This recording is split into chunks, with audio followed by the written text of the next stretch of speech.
মানে শিক্ষার্থীরা যে এরকম ভাবে গার্ড দিচ্ছে, পুলিশ যেন এমন ভাবে ঘুষ না খেয়ে এরকম ভাবে গার্ড দেবে। ওগুলো অনেক ভালো চলতেছে, কোনো ট্রাফিক রুলস ভঙ্গ হইতাছে না। আমরা যদি চাই সবই পারি। আমরা যেহেতু আন্দোলন করে আমরা সরকার পতন করতে পারছি। আমাদের দেশ আমরা স্বাধীন করছি, তা আমাদেরই মেনটেন করা উচিত। আমার কথা হচ্ছে পুলিশ ছাড়া কিন্তু দেশ চালানো অসম্ভব। পুলিশ আসুক, কিন্তু তারাও যেন আমাদের যে মানে শিক্ষার্থীরা যে এরকম ভাবে গার্ড দিচ্ছে, পুলিশ যেন এমনভাবে ঘুষ না খেয়ে এরকম ভাবে গার্ড দেবে, এটাই চাই। কারণ পুলিশ না নামলে দেশ চালানো যাবে না। কারণ স্টুডেন্টদের একটা লাইফ আছে, তাদের ভবিষ্যৎ আছে, তারা তার সারা জীবন এটা চালাতে পারবে না। পুলিশের অবশ্যই কাছে আসবে। পুলিশ যদি তাদের ভুল বুঝতে পারে, তারা যদি নিজেদের ভুলগুলো সংশোধন করে যদি আমাদের মতো শিক্ষার্থীর মতো করতে পারে, তাহলে অবশ্যই ঠিকভাবে চলবে। দেশের জন্য কাজ করা তো ভালোই লাগবে।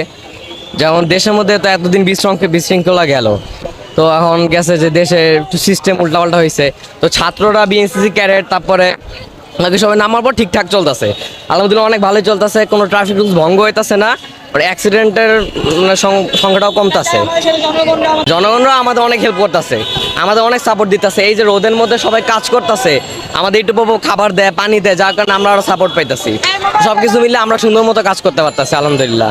যে ভালো আছি আমরা সবাই, মানে নিরাপত্তা আছি, ভালো আছি, এরকম আছি। আর ওই আগের সরকার উনি যা করছে আগের থেকে ঠিক আছে, অনেক সুন্দর লাগে, অনেক ইয়া লাগে, ঠিক আছে।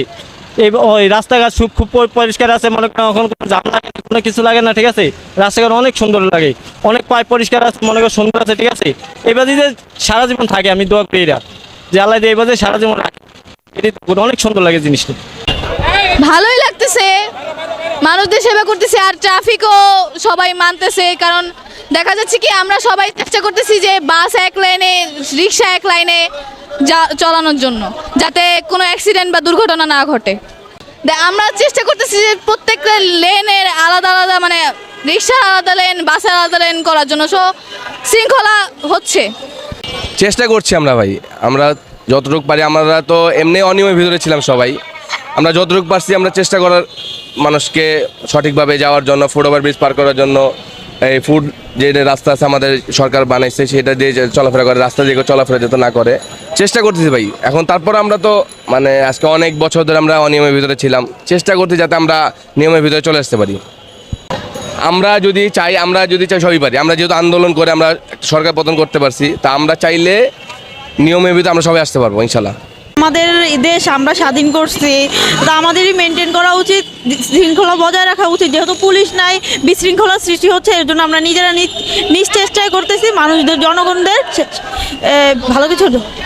যতদিন না সরকার ঠিকঠাকভাবে সব কিছু ঠিক করতেছে, পুলিশ নামতেছে বা আইন শৃঙ্খলা মানুষ নামতেছে, ততদিন আমরা চালায় যাব। আমাদের কাছে খুব ভালো লাগতেছে, যেহেতু আমরা দেশের মানুষ, দেশের মানুষদের সেবা করবো, এটাই তো। আমার কাছে খুব ভালো লাগতেছে এটা। অ্যান্ড এই যে শিক্ষার্থীরা এখন বর্তমানে রাস্তায় আছে, এদেরকে মনে হয় বাসায় পাঠিয়ে দিয়ে পুলিশ যদি এরকম গার্ড দেয়, তাহলে জিনিসটা আরও সুন্দর হয়। আমরা তো কি কোনো নেই, আমাদের কোনো ট্রেনিং নেই, পুলিশদের তো তাও ট্রেনিং আছে। ওনারা যদি এমনি নামে, তাহলে তো আরও সুন্দর মতন দেশ চালাইতে পারবে, রাস্তাঘাটটা আরও সুন্দর হইতে পারবে। আর এছাড়া তত্ত্বাবধায়ক সরকার যে নামছে, এটার জন্য আমরা খুবই খুশি, আনন্দিত আছি। আস্তে আস্তে সব ঠিক হয়ে যাবে, এটা আমরা আশা করতেছি। আমরা দেশের জন্য কিছু করতে পারতেছি, এটাই আমাদের জন্য অনেক গর্বের। ইনশাল্লাহ আমরা এটা চালিয়ে যাওয়ার চেষ্টা করব। হ্যাঁ, আমার কাছে তো খুবই ভালো লাগতেছে। এখানে এখন ধরেন পুলিশটাকে এখন আমাদেরই করতে হবে, যেহেতু দেশটা আমাদের, এটার সংরক্ষণের দায়িত্ব আমাদের এখন।